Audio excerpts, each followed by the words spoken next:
Hello, my name is Ash. I explore spirituality and the occult in an informal manner. That said, I have no formal training in either of these fields, so I am completely self-taught. Today, we'll be unraveling the mystery of Mystery Babylon, who, after today, will be a lot less mysterious.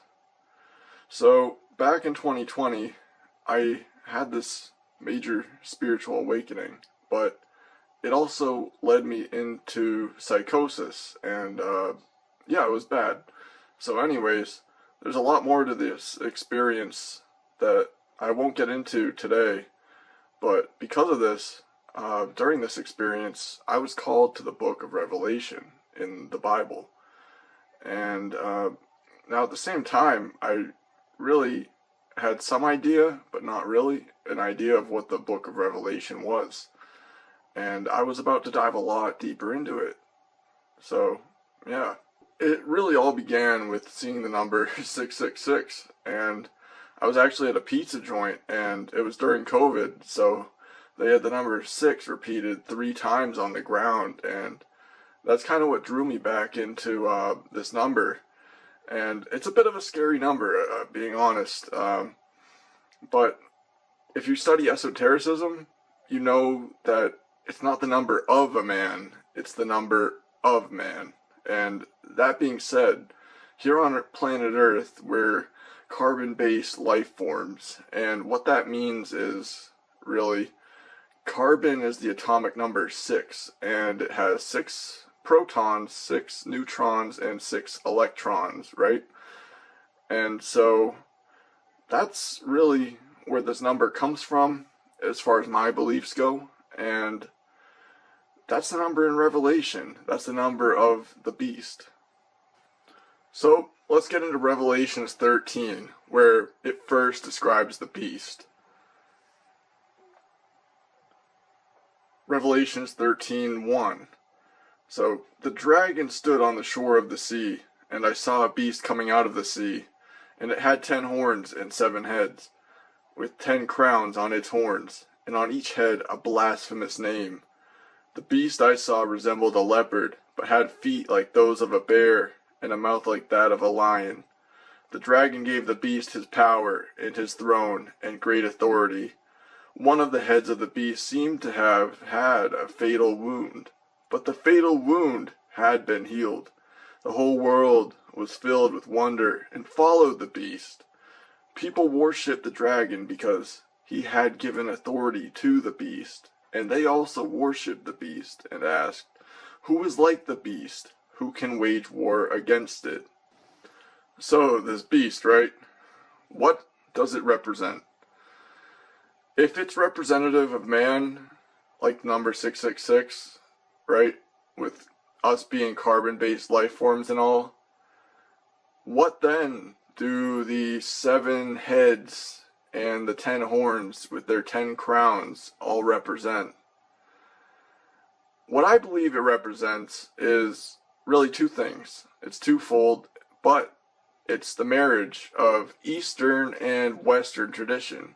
So, alright, let me explain. The 7 heads are, let's begin with those. They're representative of the 7 chakras. And so, if you don't know anything about the chakras, that's okay. I'll explain them quickly. And they begin with your feet, and they end with just above your head, alright? And so, firstly, we have the root chakra. Then we have the sacral chakra, which is kind of your genital area. It's your desire to continue on and reproduce. Then we have the solar plexus, which is more so your will to power. It's your action, your drive. Then we have the heart. That's kind of why you do what you do. That's your reasoning. Then we have the throat. That's sort of your expression. It's somewhat beyond reasoning. You're just expressing at that point. Then we have the third eye. That's kind of your 6th sense. That's seeing beyond what you see and hear. You understand things at a deeper level, alright? And lastly, we have the crown chakra, and that is sort of your deep meditation, that is your heaven, that is, it's beyond the physical body, to put it bluntly. And so I'm going to use the root chakra here as an example because it connects back to the church, and this is a biblical text we're discussing right now. And so you can think of it, the root chakra, like we're an electrical circuit, all right? And so the root chakra is your ground. An electrical circuit requires a ground. That's the simplest way to put it here. Plants have roots, all right? They have roots in the earth. And however, the farther you are from ground, the higher up you go in your chakra energy body, your energy field within the chakra system. In turn, all right, back to the church. They are totally grounded in their root chakra.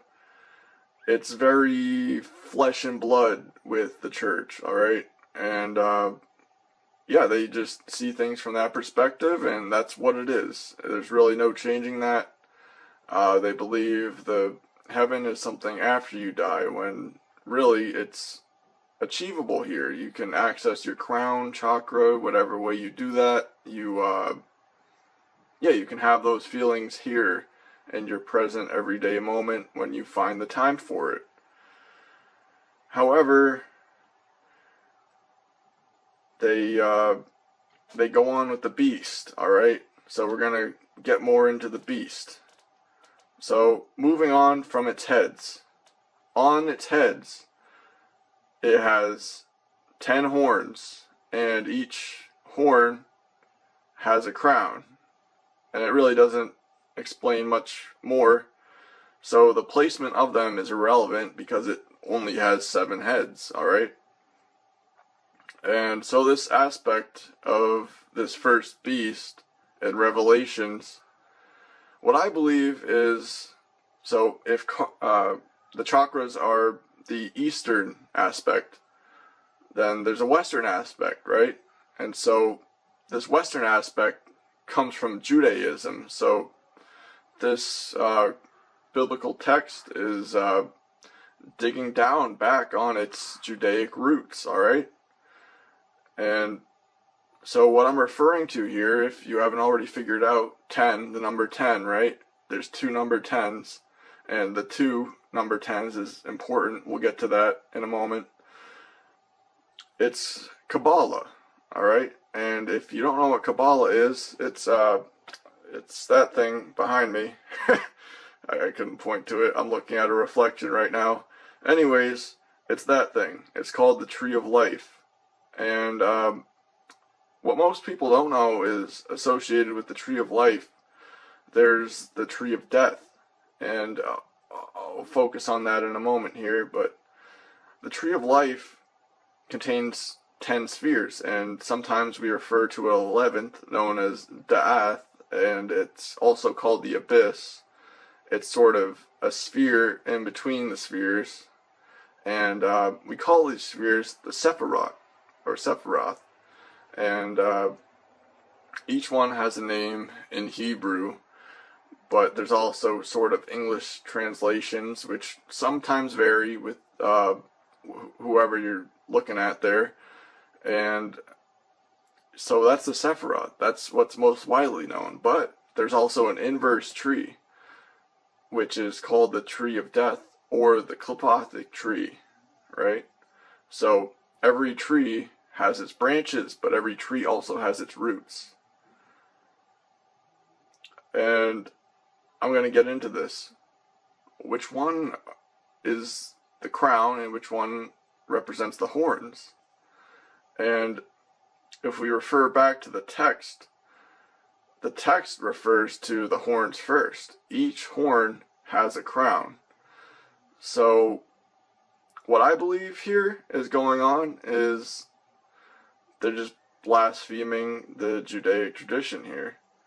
So by having 10 horns and 10 crowns, the 10 horns represent the upside down tree, or the Qliphoth, right? And the crowns represent the Sephiroth. Now, why are these spheres referred to as horns and crowns? Well, we can look right to the devil. I mean, horns, right? So, the inverse tree, which is associated with the negative polarity, can be referred to as being the horns, 10 horns. And the crowns could be referring to the Sephiroth, which are more godly associated. And so, what is Kabbalah? I mean, if this beast has 7 heads, which represent the 7 chakras, then the Kabbalah must represent something quite similar, right? So, rather than energy centers in the body, what Kabbalah represents in Judaic Western tradition is more so the map of the psyche. It's the mental map of the human being, but if you refer to as above, so below, then it's also a mental map of God, the divine, the universe, however you want to put that. And so, why do they believe this is beastly, right? And why they think it's beastly, I really couldn't tell you, but I guess it goes against traditional Christian views as far as the Roman Catholic Church, where traditional Christianity originated from, is concerned. Alright, so with that background, we can finally get into the topic of today's video here. Who is Mystery Babylon the Great? So, let's read Revelation 17 as follows. It says, "One of the 7 angels who had the 7 bowls came and said to me, 'Come, I will show you the punishment of the great prostitute who sits by many waters. With her the kings of the earth committed adultery, and the inhabitants of the earth were intoxicated with the wine of her adulteries.' Then the angel carried me away in the spirit into a wilderness. There I saw a woman sitting on a scarlet beast that was covered with blasphemous names, and had 7 heads and 10 horns. The woman was dressed in purple and scarlet, and was glittering with gold, precious stones, and pearls. She held a golden cup in her hand, filled with abominable things, and the filth of her adulteries. The name written on her forehead was a mystery, Babylon the Great, the mother of prostitutes and of abominations of the earth." So, here comes the big question I have for this text. Is this referring to an actual human woman? And, quite frankly, I would have to answer no. Now, you might be asking yourself, why do I say this? So, based on our previous analysis of the first beast, upon whom she rides, because clearly Revelation 17 references the 7 heads, the 10 horns, alright? And so, it's that first beast we discussed. And the beast, as it says, is scarlet. So, this takes us back to the chakra system. And within the chakra system, each chakra is associated with a color of the rainbow. Alright? And so, the colors are representative of the chakras in their respective ascending order, being Roy G. Biv. And so if the beast is scarlet, which is red, this is referring to an enlightened man, alright? He practices Eastern and Western philosophical thought, spiritual practice, alright? So he's enlightened. And he's connected deeply to his root chakra, which is red, because red is associated with the root in the respective ascending order of the chakras and the colors. Alright?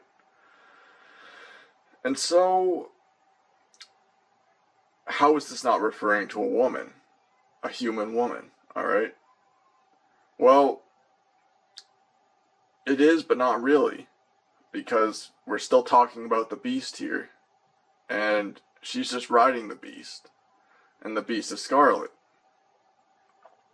And the real meaning is hidden within the context of this passage, and it brings in the idea of the divine feminine. And so that divine feminine is a ruling part of this enlightened man, or the beast. Alright? And the text says, she was dressed in purple, in scarlet, and glittering with gold. So, if the beast is only scarlet, right? He's only got his root. He's just grounded. That's all he is. He's a human being, person. He's beastly. He's just grounded. That's all he is. Alright? But the woman, she's adorned with riches. She's dressed in purple, scarlet, and gold. So, along with the beast being connected to his root, this aspect of the beast, this feminine aspect of the beast, this divine woman, she is connected to his root just as much as he is, alright? And so, she's also dressed in purple and gold. Now, what do purple and gold represent?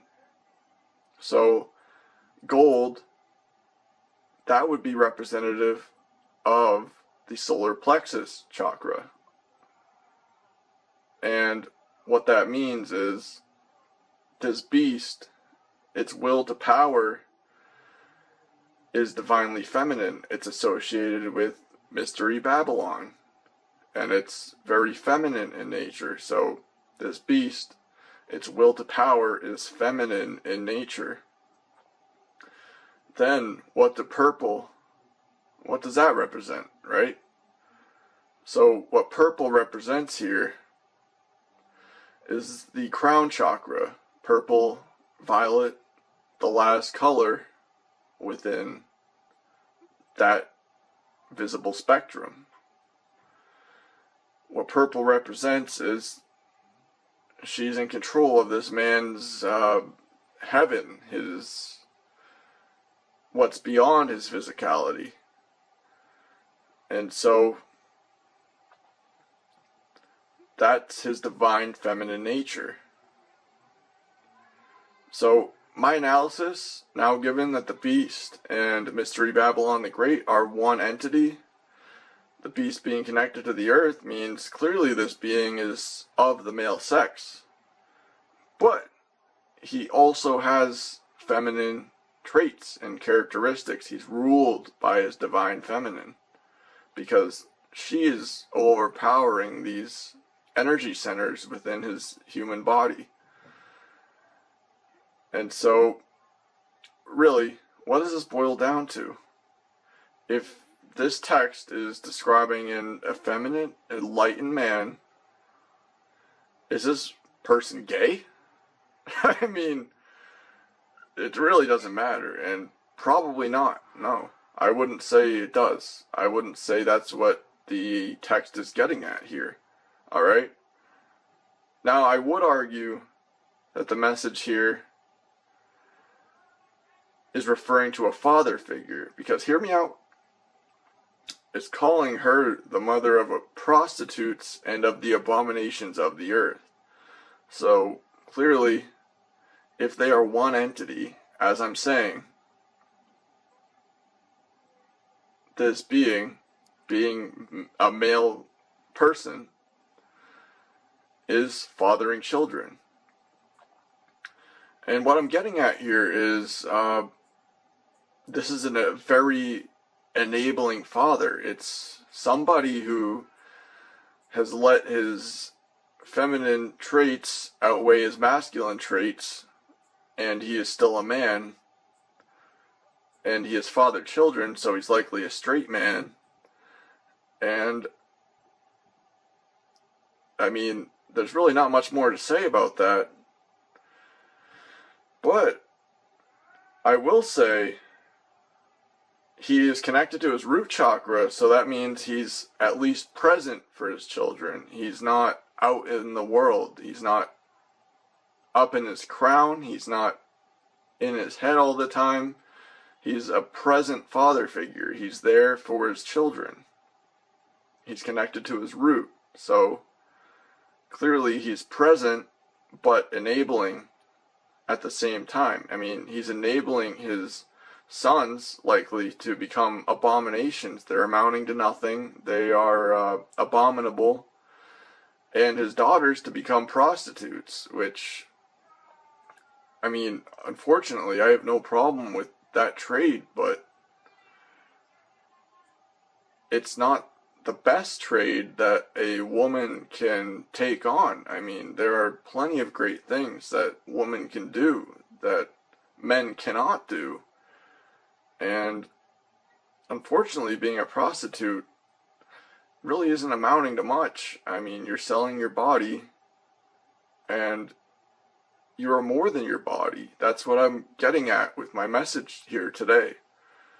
So maybe now you're thinking, we've unraveled the mystery of who Mystery Babylon the Great is, right? Well, it goes deeper. Though occulted, these ideas were obvious to some. Thus, Aleister Crowley enters the picture, the self-proclaimed Great Beast 666 himself. So Mr. Crowley shortened the name of Mystery Babylon the Great to something simpler. Just Babylon, and in place of the letter Y, he replaced it with an A. So why he did this, I really couldn't tell you, but I figure he was just putting his own spin on things. That's just the way he lived. And so, enter Jack Parsons, who became affiliated with Aleister Crowley through the OTO, the Ordo Templi Orientis.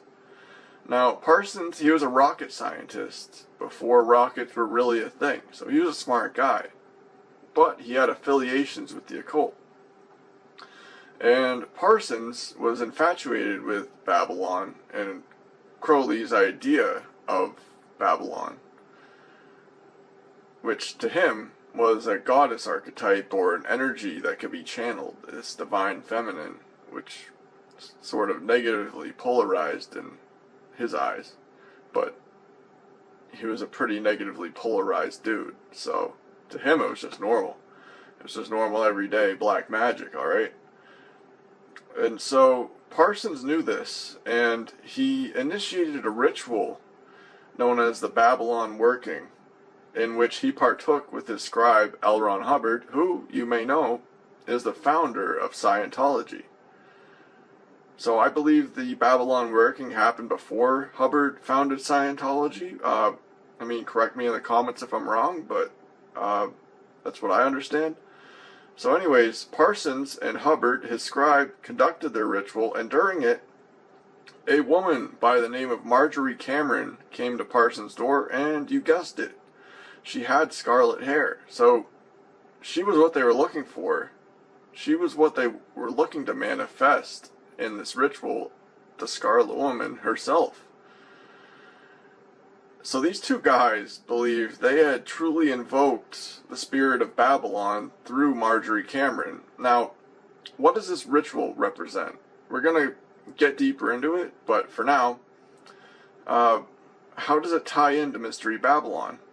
How does the energy of an enlightened and effeminate enabling father figure correspond to this woman, Marjorie Cameron? Well, it really doesn't in the way you might think it would, because there's really no way to associate these two ideas easily.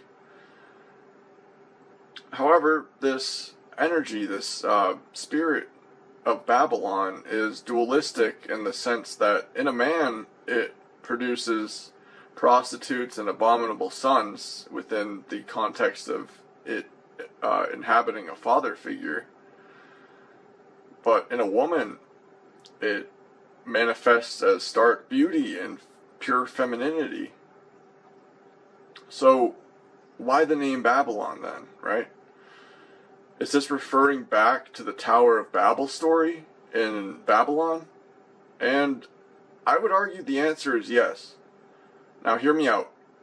So in that story, Yahweh knocks down the Tower of Babel, and you could take it literally, but we're going to go deeper. What does it mean? Was there a real tower that reached heaven, or is it just an idea? Is it the idea that man could reach God when God didn't want to be reached? Now, I would argue there wasn't a tower, but people were reaching God who God believed shouldn't have been. Now, let's refer to Genesis 11. So Genesis 11:1 states, "Now the whole world had one language and a common speech." Alright, so what does that mean? We'll get to that. Let's keep going. Genesis 11:6 through 7 states, we're skipping a little bit ahead. The rest of it doesn't really matter for what we're getting into today, even if it does. So Genesis 11:6 through 7 states, "The Lord said, if as one people speaking the same language they have begun to do this, then nothing they plan to do will be impossible for them. Come, let us go down and confuse their language, so they will not understand each other." Alright, we're almost there. Are you getting the picture yet? No? Alright, let's keep going. So, the Lord scattered them from there over all the earth, and they stopped building the city. That is why it was called Babel, because there the Lord confused the language of the whole world. From there, the Lord scattered them over the face of the whole earth. Alright, so if you haven't gotten the picture yet, I'd like to refer to a Gnostic text to further my point. So now the Gnostics, if you don't know who they are, they believe that Yahweh, who they called the Demiurge, created this reality purely out of spite, making human slaves out of divine beings. The first being Adam and Eve. Now, we have to remember the Bible is happening across time, yet also all at once. So it's kind of a living text, alright? As far as Christians understand it.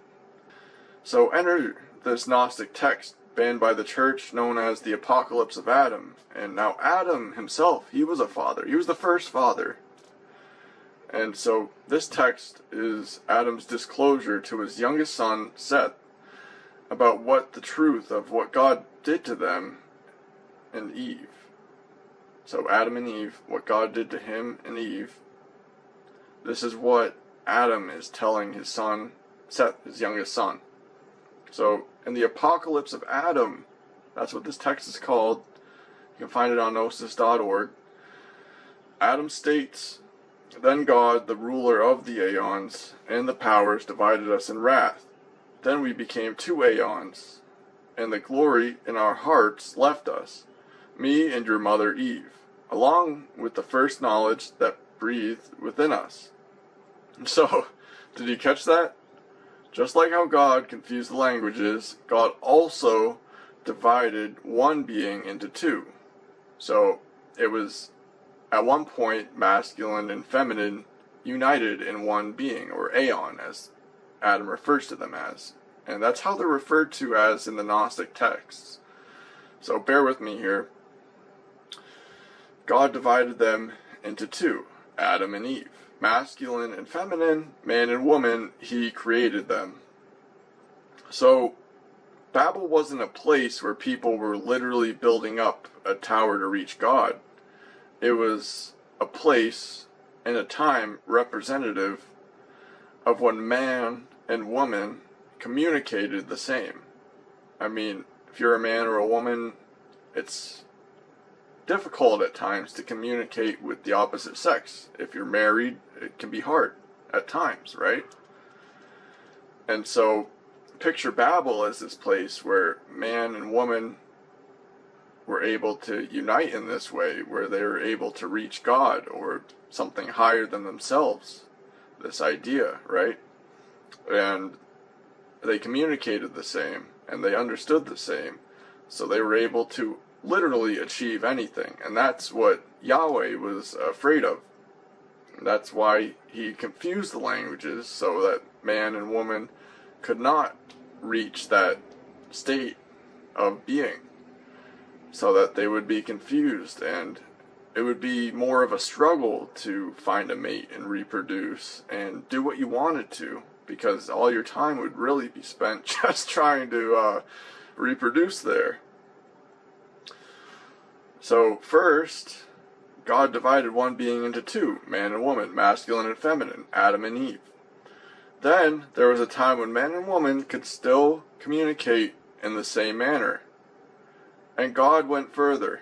Yahweh went further. The demiurge went further. Alright? So, from Genesis to Revelation, never mind the rest of the Bible, we don't need to get into that today.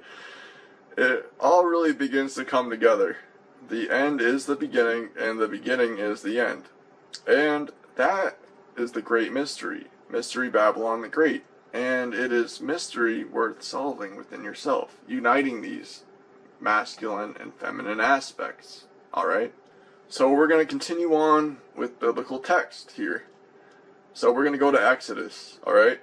So Exodus 34:13 through 15 states, "But you shall destroy their altars, break their sacred pillars, and cut down their wooden images. For you shall worship no other God, for the Lord, whose name is jealous, is a jealous God, lest you make a covenant with the inhabitants of the land, and they play the harlot with their gods, and make sacrifice to their gods, and one of them invites you, and you eat of his sacrifice." So, that's a lot, right? I don't remember this at all. I mean, I really don't. I just found it when I was making this video, and I thought it just fit perfectly here, alright? So, what does this mean? How does this relate back to everything we've discussed so far? So, is Exodus 34:15 referring to and prophesying the sacrifice of Jesus Christ all the way back in Exodus within the Old Testament? Is this prophecy coming full circle? And to play the harlot? Did you catch that? Yeah, is this Yahweh claiming he would come in the flesh as his son, Jesus of Nazareth? And we're going to get to the big one here, alright?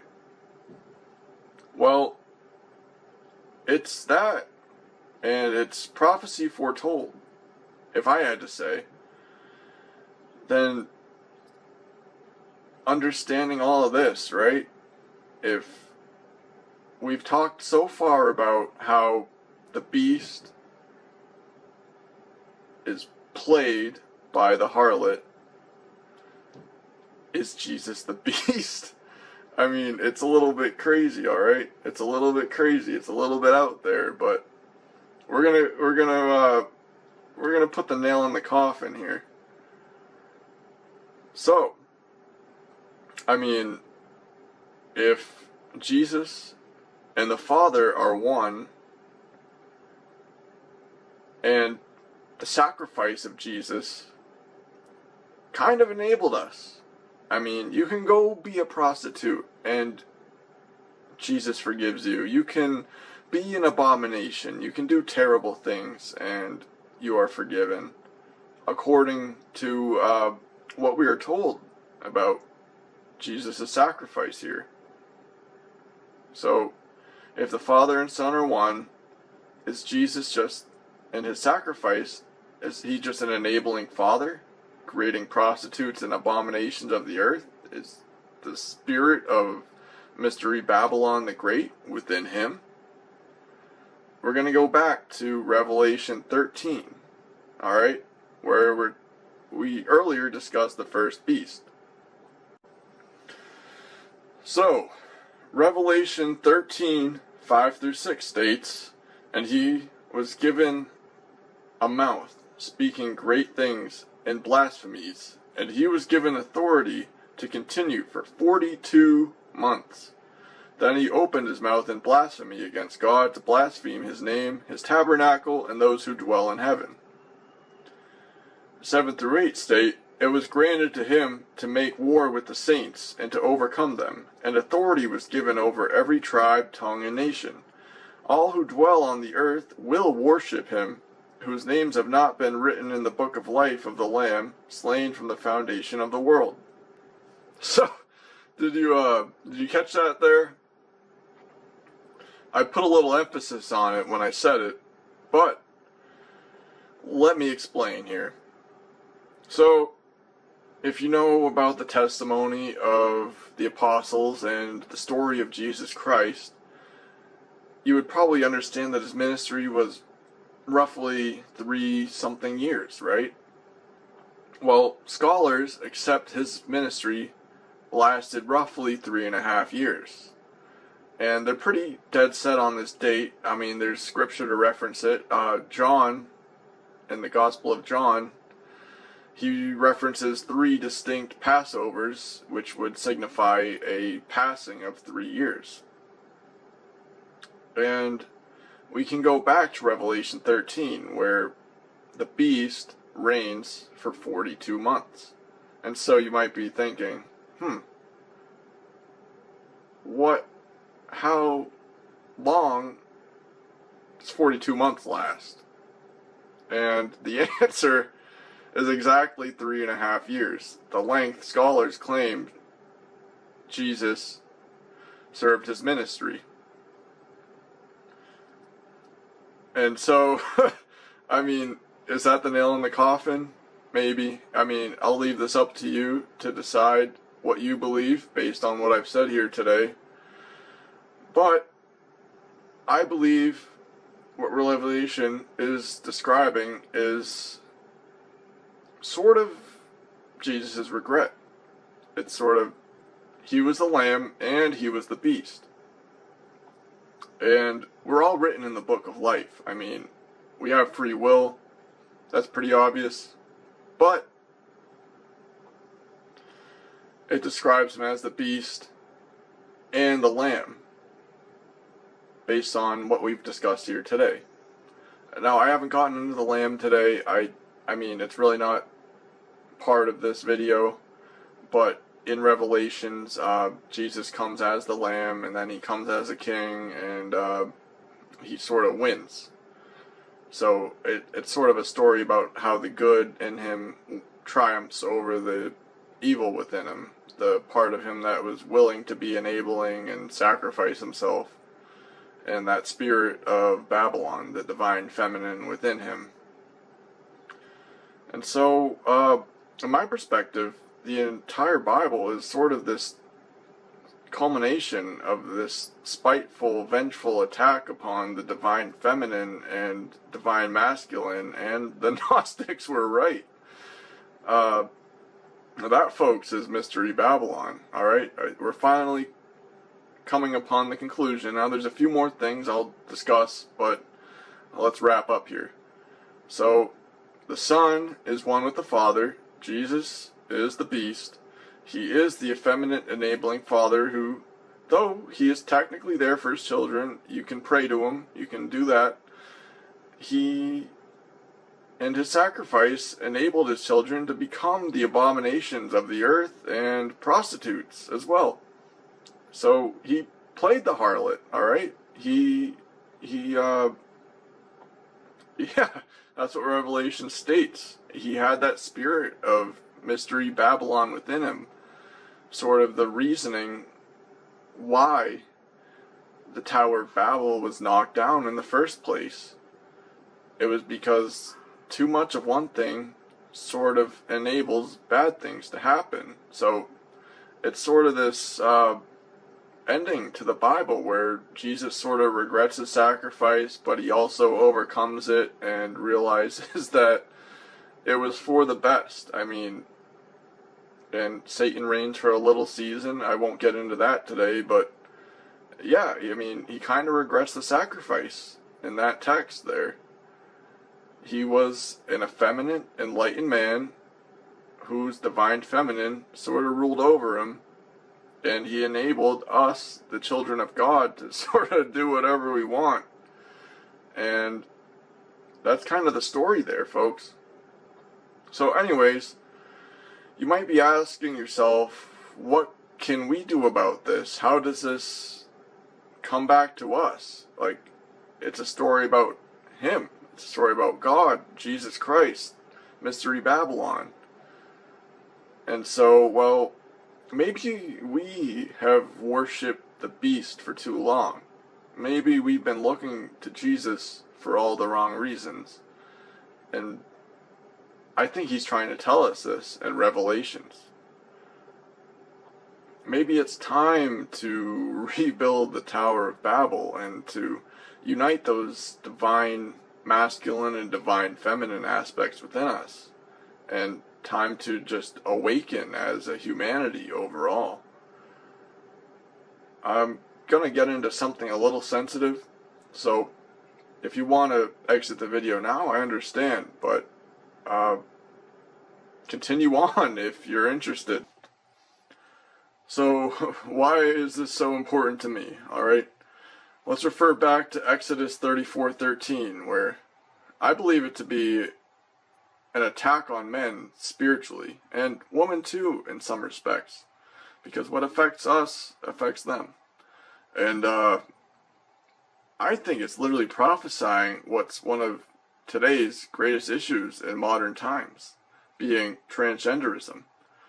And I truly have no issue with transgender people. They're going to be who they are, and that's okay. But we can't let it affect us. You have to unite these divine masculine and divine feminine aspects within yourself and just be okay with yourself. Find that balance, that healthy balance. Don't let the spirit of Babylon overtake you.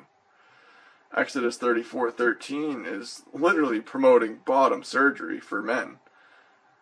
Cut down their sacred pillars? I mean, is that not referring to male genitals?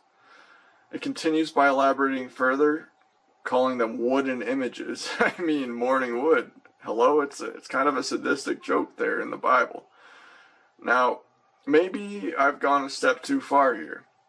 Maybe I'm reaching. But you can agree with me or disagree with me. My message has not changed. Gender isn't about biological sex so much as it is your masculine and feminine aspects within yourself. And allowing your children to be who they want to be is no crime unto you. You did what you could. I mean, they're going to be who they're going to be. So don't be like the beast. Don't let that spirit of Babylon overtake you. Don't let her ride the beast, which is your human form. You have to be more like Adam and Eve were before God separated them, before Yahweh made them into Adam and Eve. They were one aeon. They were balanced, masculine and feminine alike. And equality is not about disenfranchising one sex and empowering the other. It's about being strong within yourself, and strong men have feminine traits. Maybe movies make them sad, or they served in the military and that was traumatic for them, or their childhood, or they have parental issues. It could be a number of things, alright? So a lot of men do have a soft side that you may never see. And just as women do. Women are definitely more feminine today than they were 100 years ago, but some still have to do it both. Some still have to father their children even when they gave birth to them. The children's father is not there. So the woman's doing both, and she has to embody that spirit of divine masculine energy in order to take on that role for her children, alright? And it's not just limited to that. There are other examples of women having to be strong. And some women can't have children, and that's what makes them strong. And some are forced not to because of financial reasons or health reasons, and they have to be strong within that circumstance. Abortion is traumatic for those who have to experience that procedure. And yeah, so if you're transgender and you're considering bottom surgery, you're letting evil win that day, the day you do that. You're letting someone else profit off of your suffering, and You're doing something you really don't need to do in order to be who you want to be. I mean, why is everything so black and white now? Why can't we just go back to a time when there were tomboys and men who embodied the arts and freedom of expression without being judged for not being masculine enough? It's that spirit of Babylon, and she covers the earth. Crowley laid the groundwork, and Parsons and Hubbard, they pulled the trigger there, folks. So unfortunately, now it's survival of the fittest, and people are lining up in droves to be sterilized and neutered, and that's just the world we live in. So you can't let it affect you if you want to go out and live a normal, everyday life. No one's safe, but you have free will. That's what Jesus claimed to die for. That's what the good in him did, even when he was the beast and the spirit of Babylon ruled him, as we've discussed in today's here video. So that's Mystery Babylon. Now I'll end with this. Jesus said in John 14:12, "Most assuredly I say to you, he who believes in me, the works that I do, he will do also, and greater works than these he will do, because I go to my Father." Now, the Gnostics see God as evil, and the church sees God as good. So, which is he, right? Like I said, he is human. He is prone to flaws, as are we. He is the beast of Revelation 13, and Mystery Babylon, that divine feminine spirit, that enabling spirit, rides him. That is what he died for on the cross. He enabled us all to be as we are, as the children of God. So, I'll end it here. That's today's message. Whether you like it or not, whether you're Christian or not, it's deep esoteric knowledge that most people won't even touch. And it's this idea that Jesus is the beast, and this divine feminine aspect of him, this enabling aspect where he died to forgive our sins, this is a part of him he ultimately regrets come Revelations, when John sees all of this on the island of Patmos and writes about it according to the lore in the scripture. So this is my first video. Please give this video a like. Subscribe if you want more content like this, and I hope you enjoyed. Thanks. Bye.